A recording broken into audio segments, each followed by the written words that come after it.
El Capital por Karl Marx, 1867. Prólogo a la primera edición. La obra cuyo primer tomo entrego al público es la continuación de mi trabajo Contribución a la crítica de la economía política, publicado en 1859.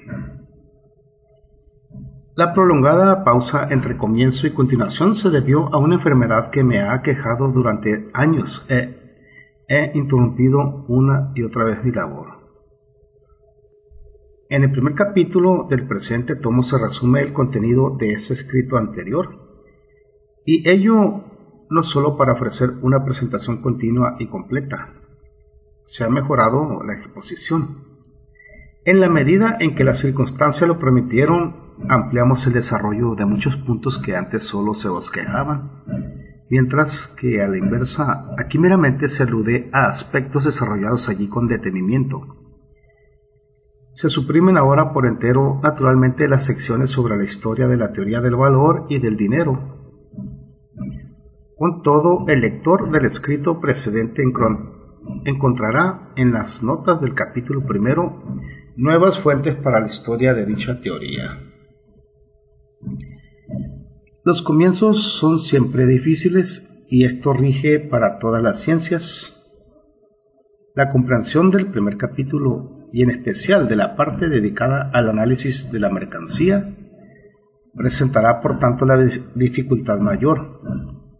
He dado el carácter más popular posible a lo que se refiere más concretamente al análisis de la sustancia y magnitud del valor. La forma de valor, cuya figura acabada es la forma de dinero, es sumamente simple y desprovista de contenido. No obstante, hace más de 2000 años que la inteligencia humana procura en vano desentrañar su secreto, mientras que ha logrado hacerlo, cuando menos aproximadamente, en el caso de formas mucho más complejas y llenas de contenido. ¿Por qué? Porque es más fácil estudiar el organismo desarrollado que las células que lo componen. Cuando analizamos las formas económicas, por otra parte, no podemos servirnos del microscopio ni de reactivos químicos. La facultad de abstraer debe hacer las veces del uno y los otros. Para la sociedad burguesa, la forma de mercancía, adoptada por el producto del trabajo, o la forma de valor de la mercancía, es la forma celular económica. Al profano le parece que analizarla no es más que perderse en meras minucias y sutileza. Se trata en efecto de minucias y sutilezas, pero de la misma manera que es a ellas a que se consagra la anatomía micrológica. Exceptuando el apartado referente a la forma de valor, a esta obra no se la podrá acusar de ser difícilmente comprensible. Confío, naturalmente, en que sus lectores serán personas deseosas de aprender algo nuevo y, por tanto, también de pensar por su propia cuenta. Pensar por su propia cuenta. El físico observa los procesos naturales allí, donde se presentan en la forma más nítida y menos oscurecidos por influjos perturbadores.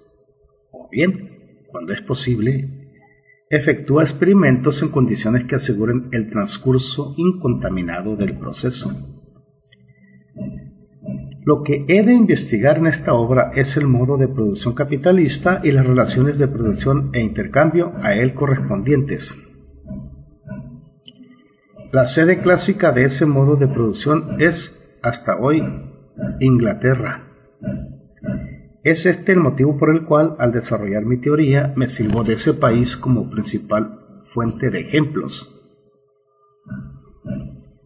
Pero si el lector alemán se encogiera farisaicamente de hombros ante la situación de los trabajadores industriales o agrícolas ingleses, o si se consolara con la idea optimista de que en Alemania las cosas distan aún de haberse deteriorado tanto, me vería obligado a advertirle: Dete fabula narratur, que significa a ti se refiere la historia. En sí y para sí, no se trata aquí del mayor o menor grado alcanzado en su desarrollo por los antagonismos sociales que resultan de las leyes naturales de la producción capitalista. Se trata de estas leyes mismas, de esas tendencias que operan y se imponen con férrea necesidad. El país industrialmente más desarrollado no hace sino mostrar al menos desarrollado la imagen de su propio futuro. Pero dejemos esto a un lado. Donde la producción capitalista se ha aclimatado plenamente entre nosotros, por ejemplo, en las fábricas propiamente dichas, las condiciones son mucho peores que en Inglaterra, pues falta el contrapeso de las leyes fabriles. En todas las demás esferas nos atormenta, al igual que en los restantes países occidentales del continente europeo, no solo el desarrollo de la producción capitalista, sino la falta de ese desarrollo. Además de las miserias modernas, nos agobia toda una serie de miserias heredadas, resultantes de que siguen vegetando modos de producción vetustos, meras supervivencias, con su cohorte de relaciones sociales y políticas anacrónicas. No solo padecemos a causa de los vivos, sino también de los muertos. Le mort saisit le vif. Esto significa: el muerto atrapa al vivo. Comparada con la inglesa, la estadística social de Alemania y de los demás países occidentales del continente europeo es paupérrima. Aún así, descorre el velo lo suficiente para que podamos vislumbrar detrás del mismo una cabeza de medusa. Nuestras propias condiciones nos llenarían de horror si nuestros gobiernos y parlamentos, como en Inglaterra, designaran periódicamente comisiones investigadoras de la situación económica.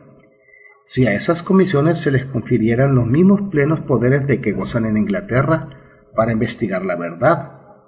Si a tales efectos se pudiera encontrar hombres tan competentes, imparciales e inflexibles como los inspectores fabriles ingleses, como sus autores de informes médicos acerca de la Public Health, la salud pública, sus funcionarios encargados de investigar la explotación de las mujeres y los niños, y las condiciones de vivienda y de alimentación, etc.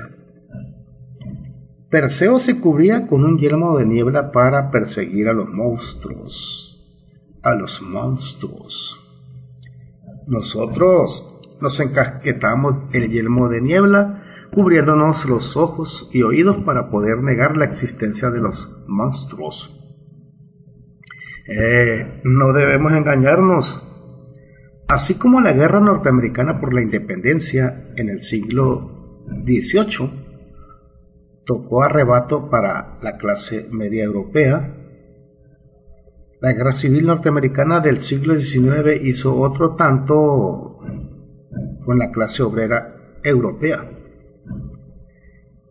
En Inglaterra el proceso de trastocamiento es tangible. Al alcanzar cierto nivel, habrá de repercutir en el continente.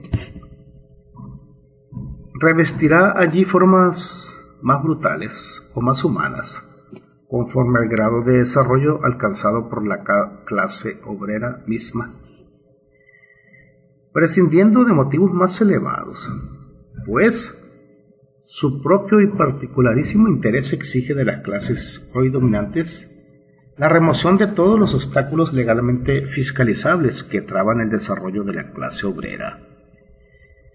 Es por eso que en este tomo he asignado un lugar tan relevante, entre otras cosas, a la historia, el contenido y los resultados de la legislación fabril inglesa.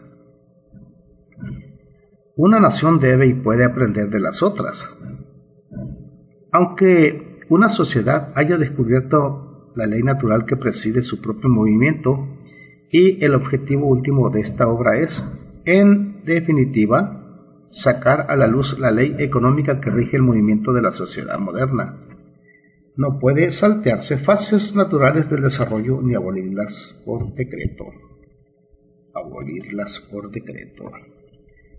Pero puede abreviar y mitigar los dolores del parto. 2 palabras para evitar posibles equívocos.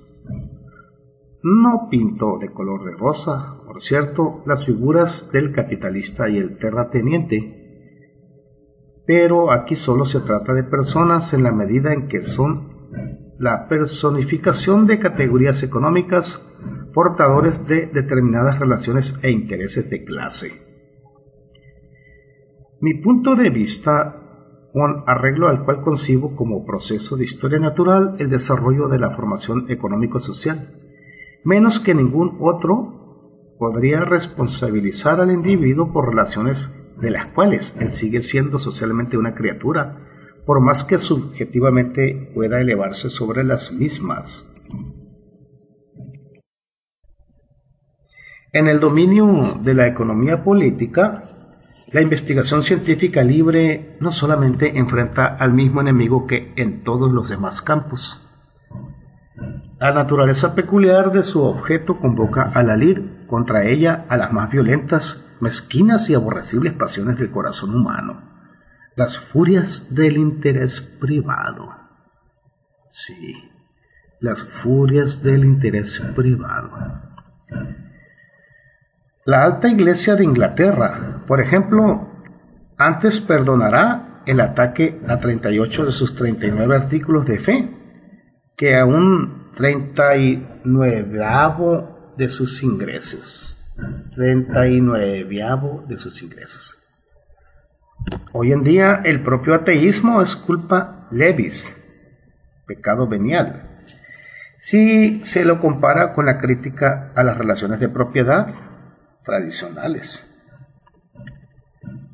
No se puede desconocer con todo que en este aspecto ha habido cierto progreso. Me remito, por ejemplo, al libro azul publicado hace pocas semanas, Correspondence with Her Majesty's Mission Abroad Regarding Industrial Questions and Trade Unions. Los representantes de la corona inglesa en el extranjero manifiestan aquí sin circunloquios que en Alemania, Francia, en una palabra, en todos los estados civilizados del continente europeo, la transformación de las relaciones existentes entre el capital y el trabajo es tan perceptible e inevitable como en Inglaterra.